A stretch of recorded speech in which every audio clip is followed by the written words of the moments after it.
যত টাকা পাচার হয়েছে আমরা চাই সব টাকা আবার দেশের রাষ্ট্রের কাছে ব্যবহার করা হোক, সব ফিরিয়ে নিয়ে আসেন। যদি নিয়ে আসতে না পারেন, এই জালেমদের মা বাবা স্ত্রী পুত্র যারা এতদিন এই জুলুমের টাকায় আরাম করেছে ওদেরকে রাষ্ট্রের কাজে লাগান, কোনো ছাড় নেই। এই যে বেনজির, ওর কোনো নজির নেই। পৃথিবীতে একটাই মাল পয়দা হয়েছে, গোপালগঞ্জের 4 ভাগের 3 ভাগই তার। আমি বাংলাদেশের যত জেলাতে যাই, বিশেষ করে কিশোরগঞ্জ এলাকায়, পিরান জায়গা কার? বেনজির। কার? বেনজির। আপনার এত জমি জায়গা লাগে, এখন নেন এগুলো চাষ করেন, সব রাষ্ট্রের পক্ষ থেকে বাজেয়াপ্ত করা হোক। কথা বলেন ঠিক কিনা? শুধু এর না, এই 15.5 বছরে এই বাংলাদেশে মানুষকে মিথ্যা মামলা দিয়ে বেকার বেকার দোষ চাপিয়ে যাদের কাছ থেকে টাকা পয়সা কালেকশন করেছে, মনে আছে বাবার টাকা পায়, সে টাকা চাইতেছে। আমার যেদিন ধরে নিয়ে এসেছে তার পরের দিন আমার বাবাকে জানিয়েছে 10 লক্ষ টাকা দেন, নয়তো আপনার ছেলের নামে 50টা মামলা দেব।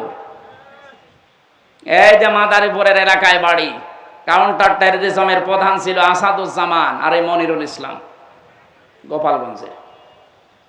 আমার বাবা তো গ্রাম্য মানুষ, ভয়তে ছেলে একটা তো টাকা কোথায় পাবে, কে কোথায়, যা তা করে 8 লাখ টাকা সঙ্গে সঙ্গে দিয়েছে। তারপরও শয়তানরা কথা রাখলে তো হয়, আবার মামলা দিয়েছে, আবার নিয়েছে রিমান্ডে। ওরা বললো যে টাকা দেন, আমরা কিছু করব না। টাকাও নিয়েছে, মামলাও দিয়েছে, রিমান্ডও নিয়েছে। তাহলে 1 দিন 2 দিন 10 দিন। আমার মতো হামজা একজন না, হাজার হাজার 1 লাখ 10 লাখ 1,10,000 মানুষ এখনো বাংলাদেশের জেলখানায় জেল খাটতেছে। অধিকাংশ গুলোই মিথ্যা মামলার আসামি, যাদেরকে এইভাবে মিথ্যা মামলা দিয়ে এদের কাছে মনে হচ্ছে টাকা পাইতো ওর বাবা ওর দাদা, সেই টাকা চাইতে এসেছে।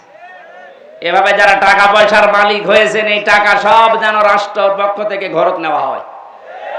যারা ভিকটিম আছে, যদি পারেন খোঁজ করে তাদের কাছে দেন। আমারটা তো আমি পেতে পারি। এই মাদারীপুরের টাকের হাটে বাড়ি, মিজান আমার মামলার আয়ু।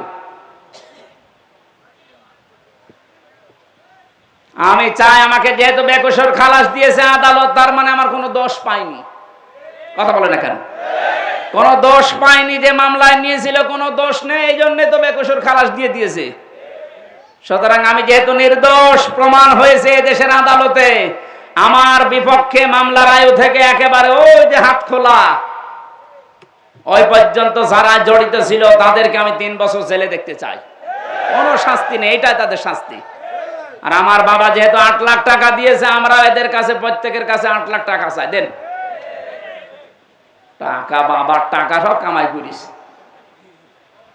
যত টাকা অবৈধভাবে কামাই হয়েছিল এই টাকাগুলো যদি রাষ্ট্র এখন বাজেয়াপ্ত করে, দেশ দাঁড়িয়ে যাবে, কোনো অসুবিধা নেই।